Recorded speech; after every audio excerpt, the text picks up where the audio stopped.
मेरे सामने आज फिर एक प्रगति वाले सर आए थे और जो मैंने आपको कुछ दिन पहले एक वीडियो में बना के बताया था समथिंग उसी टाइप की ही सिचुएशंस हैं। मैं आज इस वाली वीडियो को फिर से क्यों बता रहा हूँ आपको, क्योंकि आज ही मैंने एक अखबार में न्यूज़ पढ़ी जिसके बारे में मैं अभी वो बनाऊंगा, आप थोड़ी देर में वीडियो बनाऊंगा। अगर किसी को सर पे चोट लगी है तो उसके 2 दशक बाद भी ये संभावनाएं हैं कि उसके को मेमोरी लॉस हो जाए। ये वाली चीज इन्होंने अब बताई है, बट अगर मैं आयुर्वेद के हिसाब से बताऊं तो ये हम लोग पेशेंट्स को बहुत पहले बताते हैं।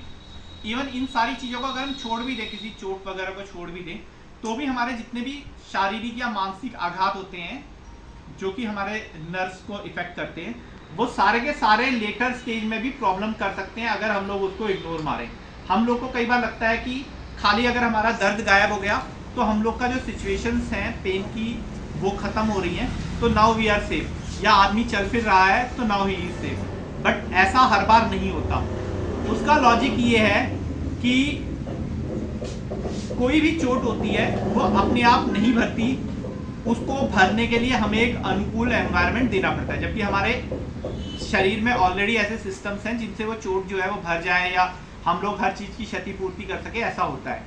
तो अभी यहाँ पर नर्वस सिस्टम का उसूल आया, तो यहाँ पर एक ब्रेन वाला पार्ट बहुत ज्यादा इन्वॉल्व है, और जहां पर ब्रेन वाला पार्ट बहुत ज्यादा इन्वॉल्व है वहां पे मैंने आपको बताया था पित्त प्रकृति वाले लोग क्योंकि बहुत जल्दी रिएक्ट करते हैं। पित्त प्रकृति वाले लोग बहुत अपनी सेल्फ रिस्पेक्ट, सेल्फ रिस्पेक्ट, उसके अलावा एक इमेज फॉर्मेशन की मेरे को दुनिया में कितने लोग रिस्पेक्ट कर रहे हैं, कितना नहीं कर रहे हैं, ये वाली चीज के लिए बहुत ज्यादा सचेत होते हैं। इवन हर काम को परफेक्टली करना जिससे मेरा कहीं नाम खराब ना हो या मेरी कोई बेइज्जती ना हो जाए, इस वाली चीज के लिए भी बहुत इन्वॉल्व होते हैं। तो इस वजह से अपना दिमाग का तनाव का स्तर जो है उसको बहुत बढ़ा लेते हैं। इसलिए मेरी पित्त प्रकृति वालों से पहले भी ये गुजारिश रही है कि जितने भी पित्त प्रकृति वाले लोग हैं वो अपने तनाव को थोड़ा सा छोड़े। जैसे गीता में कहा गया है ना कि कर्म कर और उसके बाद में उसके फल की इच्छा मत कर। भगवान कृष्ण ने अर्जुन को खाली और खाली इतनी लंबी चौड़ी गीता केवल ये बताने के लिए समझाई थी कि अगर तू इनको नहीं मार रहा तो भी ये मरे हुए हैं, तू इस काम में कुछ भी नहीं है। तो जितना हम लोग कर्ता भाव से मुक्त होंगे उतना हम लोग अपने दिमाग के तनाव को कम कर लेंगे। मैं हमेशा एग्जांपल देता हूं लोग को, ये पेन है, मेरी जेब में ऐसे 10 या 12 पेन भी पड़े रहे होंगे बचपन में। अगर मैं जेब में अपने एक 3 लाख का पेन लेके घूमूंगा तो मेरे को हमेशा उस चीज का तनाव रहेगा। शायद मैं हर 10 मिनट बाद में अपने जेब को चेक करूंगा कि वो पेन मेरी जेब में पड़ा है कि नहीं पड़ा है। लेकिन इसके अलावा अगर मेरी जेब में 10-12 पेन भी हैं तो भी कोई फर्क नहीं पड़ता। तो आप क्या काम कर रहे हो ये कभी भी फर्क नहीं डालता।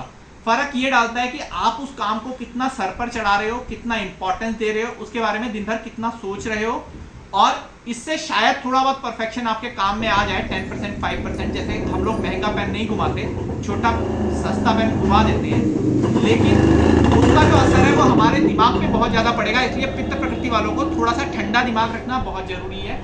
इसके अलावा अगर पित्त प्रकृति वालों को कहीं पर भी छोटी मोटी चोट भी लगी है तो भी उनके लिए बहुत एक सजेस्टेबल है कि एक बार तो आपने चलो इमरजेंसी के लिए भले ही आप एलोपैथी पे चले भी गए, आपके आसपास कोई और डॉक्टर नहीं भी था, पर जैसे ही आप हल्का सा अपने आप को स्वस्थ महसूस करने लगे एक बार किसी आयुर्वेदिक डॉक्टर के पास में चले जाइए, क्योंकि कोई भी जो चोट होगी वो हमेशा आपकी अस्थि धातु, आपके तंत्र मतलब आपके नाड़ी तंत्र को भी अफेक्ट करेगी।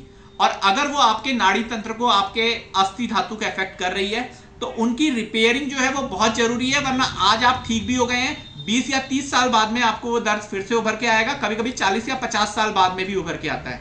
तो इसीलिए सबसे पहले अपने डाइजेशन का ख्याल रखिए, पेट में गैस्ट्रिक वगैरह ना होने दीजिए ताकि आपका सिस्टम पूरी तरह वर्क कर सके किसी भी चोट को भरने के लिए। दूसरा, अगर आपने अपने दिमाग में तनाव डाला है तो वो भी एक तरीके की चोट है, ऐसी चीजों को अवॉइड कीजिए, अपने दिमाग को रिलैक्स रखिए, ज्यादा देर तक तनावपूर्ण मत रहिए। तीसरी चीज, कोई भी पित्त बढ़ाने वाली चीजें, जैसे दही पित्त बढ़ाने वाली चीज है, जैसे संतरा पित्त बढ़ाने वाली चीज है, ये पित्त प्रकृति वालों के लिए कम खानी चाहिए। काजू भी पित्त बढ़ाने वाली चीज है, मूंगफली भी आपके पित्त को बिगाड़ती है। तो इस टाइप की जो चीजें हैं इनको ना खाएं, अपने आहार को सुपाचित रखें, जितना हो सके डॉक्टर के पास जाएं, आयुर्वेदिक डॉक्टर के पास में, और जितना हो सके मेध्य दवाइयां, मेध्य वर्ड होता है हिंदी में दिमाग के लिए, जितनी भी दवाइयों में आपको मेध्य लिखा हुआ दिखाई दिया जाए, जैसे रामदेव जी की मेधी रसायन नाम की एक दवाई है, अब मैं उसका ऐड नहीं कर रहा हूं, मैं सॉरी, मेधी रसायन हमारे श्री श्री रविशंकर जी की भी आती है, फिर मेधावटी रामदेव बाबा जी की भी आती है। अब मैं ऐसा नहीं बोल रहा हूं कि ये चीजें अच्छी हैं, इन चीजों की क्वालिटी खराब हो सकती है, इसलिए बेटर है आपके लिए आपके नर्वस सिस्टम को फिर से रिजुनेट कर सकती है, उस वाली चीज को लीजिए। यही तरीका है अपने आप को बचाने का, एक तो नॉर्मल बीमारियों से भी और दूसरा उन बीमारियों से भी जिनको आप एजिंग वाली बीमारियां समझते हैं। इसी संदेश के साथ मैं डॉक्टर अंशुमान जोशी आपसे विदा लेता हूं। प्रणाम। जय धन्वंतरी, जय आयुर्वेद।